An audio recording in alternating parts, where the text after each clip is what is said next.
नमस्कार, मैं आस्था पांडे और आप देख रहे हैं सी न्यूज भारत और करेंगे खास खबर की ओर। कन्नौज के छिबरामऊ में सपा की मासिक बैठक उस समय सियासी मंच बन गई जब पूर्व विधायक अरविंद यादव ने भाजपा सरकार पर भ्रष्टाचार और लापरवाही के गंभीर आरोप लगाते हुए तीखा हमला बोला। कन्नौज के छिबरामऊ में समाजवादी पार्टी की मासिक बैठक का आयोजन किया गया। इस बैठक में सेक्टर और बूथ स्तर के भारी संख्या में पदाधिकारी और कार्यकर्ता शामिल हुए। पूर्व विधायक अरविंद यादव ने बैठक को संबोधित करते हुए चुनावी तैयारियों का बिगुल फूंक दिया और कार्यकर्ताओं को बूथ स्तर पर संगठन को मजबूत करने का आह्वान किया। इसी दौरान उन्होंने भाजपा सरकार पर भ्रष्टाचार और लूट के गंभीर आरोप लगाए। अरविंद यादव ने कहा कि छिबरामऊ में रेलवे, कोऑपरेटिव समेत कई विभागों में अनियमितताएं हो रही हैं और सत्ता में आने पर इन मामलों की उच्च स्तरीय जांच कराई जाएगी। उन्होंने दावा किया कि उनके पास पूरी लिस्ट मौजूद है और हर विभाग में पैसों की निकासी हो रही है। उन्होंने साथ ही में ये भी कहा कि सरकार बनने पर तीन एजेंसियों से जांच कराई जाएगी, फर्मों को ब्लैकलिस्ट किया जाएगा और दोषियों से रिकवरी की जाएगी। पूर्व विधायक ने आगे कहा कि सरकारी जमीनों पर कब्जे हो रहे हैं और किसानों की खाद ब्लैक में बेची जा रही है। उन्होंने आरोप लगाया कि ये अब तक की सबसे भ्रष्ट सरकार है और बिना पैसे कोई काम नहीं होता। उन्होंने बिजली की खराब स्थिति और स्वास्थ्य सेवाओं पर भी सवाल उठाए। उन्होंने ये तक कहा कि सपा सरकार में बना 100 शैय्या अस्पताल आज बदहाली का शिकार है, जहां ना डॉक्टर है और ना दवाइयां। इसके अलावा उन्होंने छिबरामऊ नगर पालिका में कथित हैंडपंप घोटाले का भी जिक्र किया और दावा किया कि कागजों में 700 हैंडपंप लगे हुए हैं, जबकि धरातल पर केवल 100 ही मौजूद हैं। किसानों को खाद न मिलने और यूरिया के बढ़ते दामों को लेकर भी उन्होंने भाजपा सरकार को घेरा और सपा को किसानों की सबसे बड़ी हितैषी पार्टी बताया। विधानसभा संगठन की बैठक होती है।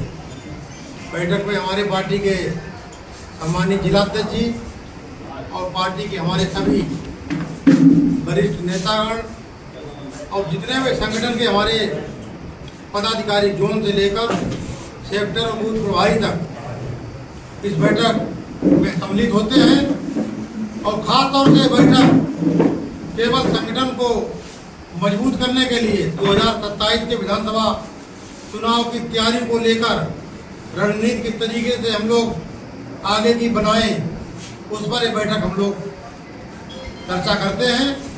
और ये बैठक लगातार हमारी विधानसभा छिबरामऊ की हो रही है। पिछले बार एमएलसी के वोट बने गए, एमएलसी प्रत्याशी का यहाँ कोई वोट नहीं बनाए गए, संगठन कैसे काम कर रहा है? नहीं, ऐसा नहीं है। आपने तो सुना नहीं। जिस तरीके से वोट बनने चाहिए थे कार्यकर्ताओं को और इसमें अच्छी भूमिका निभानी चाहिए थी, वो हमारे प्रत्याशी जी ने कहा। छिबरामऊ विधानसभा में अच्छा कार्यकर्ताओं ने यहाँ पर वोट बनाया है। अभी एक बार मौका मिलेगा, जहाँ कमियाँ हैं हमारी उनको दुरुस्त करके अब पूरा काम हम लोग अपना पूरा कर लेंगे, ये मुझे उम्मीद है अपने कार्यकर्ताओं के ऊपर। तो 27 के चुनाव को लेकर किस तरह तैयारियां हैं और क्या रणनीति है? देखिए, पूरे प्रदेश में जिस तरीके से पीडीए के हमारे नायक और समाजवादी पार्टी के राष्ट्रीय अध्यक्ष, उनका जो विजन है गांव में रहने वाले किसानों के प्रति, नौजवानों के लिए और तमाम समस्याएं, चाहे स्वास्थ्य की हो, चाहे दवाई की हो, चाहे पढ़ाई की हो, चाहे नौजवानों को रोजगार की जो समस्याएं आ रही हैं, ये तमाम ये मुद्दे हैं। उन मुद्दों को लेकर हम लोग तैयारियां कर रहे हैं। उन मुद्दों को लेकर जनता के बीच में जाएंगे। भ्रष्टाचार बढ़ा हुआ है भारतीय जनता पार्टी की सरकार में। पूरे 9 साल के कार्यकाल में भारतीय जनता पार्टी की सरकार में पूरे प्रदेश का जो हाल है, हालात हैं, वो तो आप अवगत हैं। लेकिन खासतौर से विधानसभा छिबरामऊ में एक भी काम हमारे छिबरामऊ विधानसभा में किसी भी क्षेत्र में भारतीय जनता पार्टी की सरकार में नहीं हुआ। जितना भी कार्यकाल हमारा रहा, हमारी सरकार में हमने अपने कार्यकाल में हर गांव को सड़क से, डामरकरण से बनाने जोड़ने का काम किया था। हर गांव को बिना भेदभाव, बिना जात पात के हम लोगों ने बिजली देने का काम किया था। पूरे उत्तर प्रदेश में 2 ब्लॉक मात्र चयनित हुए थे, एक ताखा ब्लॉक जसवंत नगर का और दूसरा छिबरामऊ विधानसभा का तालीग्राम। इन ब्लॉकों में 100% हम लोगों ने गांव में पानी की टंकियों का इंतजाम किया था। आज वो भी योजना हमारी ध्वस्त पड़ी हुई है। जिस तरीके से ढार ब्लॉक हमारा छिबरामऊ तालीग्राम था, हमने बड़ी एक यहाँ पर परियोजना चलाई थी, नहर आपकी बनाने का काम किया था। आज वो नहर अधूरी पड़ी है। भारतीय जनता पार्टी की नहर सरकार में उसका काम पूरा नहीं हुआ है।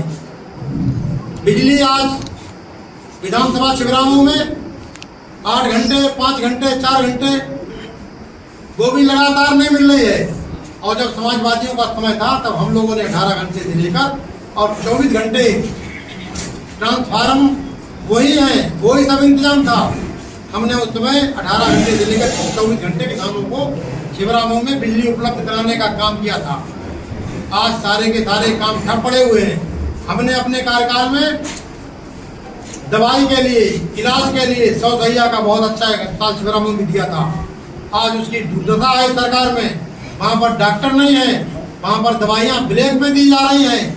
इस तरह की सरकार में हर कहीं किसी क्षेत्र में चले जाएं, आज खाद नहीं मिल पा रही किसानों को।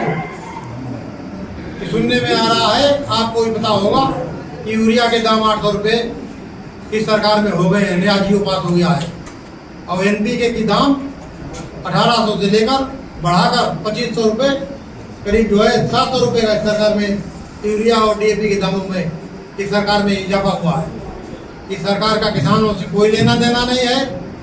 किसानों की अगर कोई बात करने वाला कोई नेता है, कोई पार्टी है तो माननीय अखिलेश यादव जी हैं, समाजवादी पार्टी है। हम लोग किसानों के साथ खड़े हैं। अभी भी जिस तरीके से किसानों ने यहाँ पर आंदोलन किया था छिबरामऊ में, आप सब लोग इस चीज़ के गवाह हैं। बिजली नहीं मिल पाई, किसानों की फसल बर्बाद हो गई, 4-4 दिन बिजली नहीं आई, वैसे भी किसान बर्बाद था। और दूसरा, इस सरकार में बिजली न आने की वजह से किसानों की फसल चौपट हो गई है। जो भी थोड़ा बहुत मिलना था वो भी नहीं मिलेगा। बिजली से बहुत जनता परेशान है। दाम, इस सरकार को आलू के हालात इस समय खराब हैं। सरकार को हमारी मांग है और अध्यक्ष जी बैठे हैं, हम लोग एक ज्ञापन या धरना प्रदर्शन जो भी करना पड़ेगा, किसानों को सरकारी मूल्य उनका जब तक निर्धारित नहीं हो पाएगा तब तक हम लोग उनकी भी आवाज़ उठाने का काम करेंगे। अभी माननीय अखिलेश जी ने इस बात को पार्लियामेंट के अंदर उन्होंने समाजवादी पार्टी की तरफ से उन्होंने रखने का काम किया था। आज किसान को जहाँ पर 2000 रुपये क्विंटल आलू के दाम मिलना चाहिए, आज उसको 500 रुपये कुंटल के भी दाम इस सरकार में उपलब्ध नहीं हो पा रहे हैं। तो आप समझ सकते हैं किसानों के कितने बुरे दिन आ गए हैं। आज किसान, बरसात हो चाहे गर्मी हो चाहे जाड़ा हो, कोई मौसम हो, किसान अपने परिवार के साथ मेहनत करता है, 24 घंटे लगा रहता है। और दूसरी समस्या किसानों के सामने छिबरामऊ में विधानसभा में आवारा जानवरों की समस्या है। थोड़ा बहुत किसानों को फसल सुरक्षित भी रह सकती थी, लेकिन किसानों को रात रात भर जागना आवारा पशुओं से पड़ता है। हम लोग बार बार ये आवाज़ उठा रहे हैं। आज एक तरफ भारतीय जनता पार्टी गाय की बात करती है, गंगा की बात करती है, महिला हित की बात करती है। किस तरीके से भी देश में भारतीय जनता पार्टी ने पूरे देश और प्रदेश को गुमराह करने का काम किया। ये महिला आरक्षण बिल का हम लोग समर्थन करते हैं। पार्टी के नेता माननीय अखिलेश यादव और पूरे इंडिया गठबंधन महिला आरक्षण के पक्ष में है। जब महिला आरक्षण एक बार विधेयक 2023 में जब सर्वसम्मत से लोकसभा के अंदर पास हो गया है, तो अभी तक उन्होंने 24 में ही उसको लागू कर देना चाहिए। और हमारी तो मांग है 27% नहीं बल्कि महिलाओं को 50%। समाजवादी पार्टी महिलाओं की आरक्षण की मांग करती है, हम उनके समर्थन में हैं। लेकिन वो जिस तरीके से भारतीय जनता पार्टी के उनकी जो चाल है, उस चाल को हम लोग नहीं सफल होने देंगे।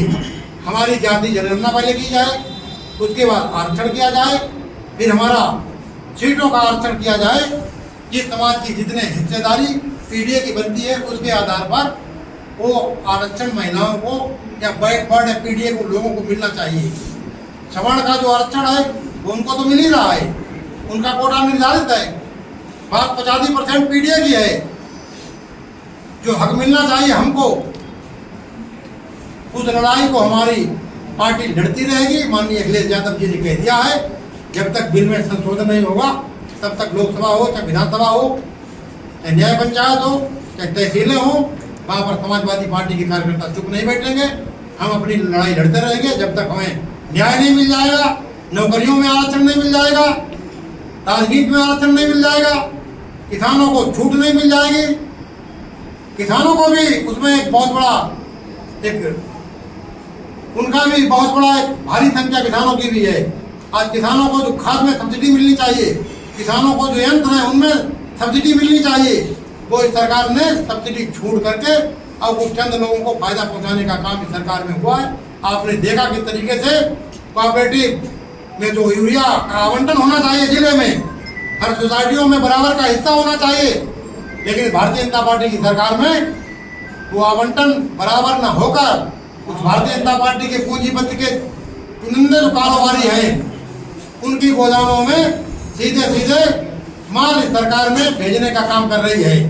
ट्रांसपोर्ट का ठेका, कोऑपरेटिव का ढुलाई और लदाई उतराई का ठेका, कोऑपरेटिव में सोसाइटियों तक भेजने का ठेका, रेलवे ट्रांसपोर्ट से लेकर और सोसाइटियों तक का जो ठेका है वो जिले के भारतीय जनता पार्टी के नेताओं को ठेका है। यहाँ कुछ भारतीय जनता पार्टी के नेता हैं उसके बेटे का ठेका है। तो खास कहाँ विधायक जी एक सवाल करेंगे, आपकी जब सरकार बनती है जिनके पास अभी ठेके हैं वही फिर ठेकेदार होते हैं, ऐसा क्यों? देखिए, ये जो आपने सवाल किया है ठेकेदार, वही ठेकेदार, आप कन्नौज का इतिहास आप लोग निकाल लें। 2017 से पहले ट्रांसपोर्ट का ठेका इन लोगों के पास नहीं था। ये 17 के बाद ठेका भारतीय जनता पार्टी के नेताओं के पास है। अगर कहीं कोई प्रदेश में कोई ठेका हो तो उसकी बात नहीं कर सकते हम। कन्नौज फरकाबाद में ये ठेकेदार नहीं थे। ये ठेकेदार 2017 के बाद भारतीय जनता पार्टी की सरकार जब बनी उसके बाद से ये भारतीय जनता पार्टी के नेताओं का ठेका है। सर सत्ता आई तो क्या करेंगे आप?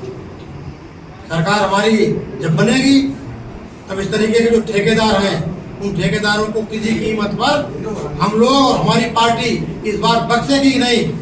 अगर उन्होंने घपला घोटाला किया है तो उसकी जांच करा के और उन ठेकेदारों को ब्लैक लिस्ट करके और जितनी हानि अभी तक जितना पैसा उन लोगों ने घोटाला किया है उसकी रिकवरी हम लोग कराने का काम करेंगे।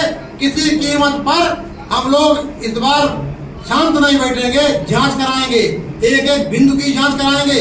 हम लोगों के पास एक एक लिस्ट रखी हुई है किस तरीके से कहाँ इस सरकार में कागजों पर पैसा हर विभाग में निकालने का काम किया था, उसकी बिंदुवार हम लोग जांच कराएंगे। चाहे उस जांच के लिए हमें बड़ी एजेंसी का सहारा लेना पड़े।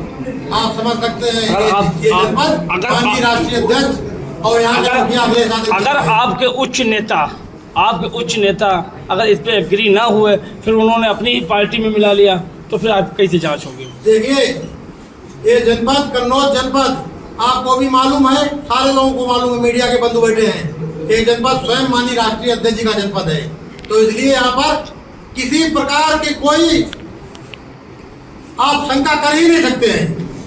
कितना बड़ा कोई पूंजीपति हो, कितना बड़ा कोई ठेकेदार हो, जांच होगी। जांच होगी। जांच नहीं होगी, डबल जांच होगी। डबल के अलावा ट्रिपल भी जांच हो सकती है। ये हम आपसे वादा कर रहे हैं। इस आपका आज इस चीज को आप नोट कर लें, कोड कर लें, और जब समय आएगा तब हम आपसे बात करेंगे इस बिंदु पर। कन्नौज से सी न्यूज संवाददाता महेश गौड़, पप्पू की रिपोर्ट। पूर्व विधायक के इन आरोपों के बाद स्थानीय राजनीति में हलचल तेज हो गई है और अब भाजपा की प्रतिक्रिया आप सभी पर नजरें टिकी हुई हैं।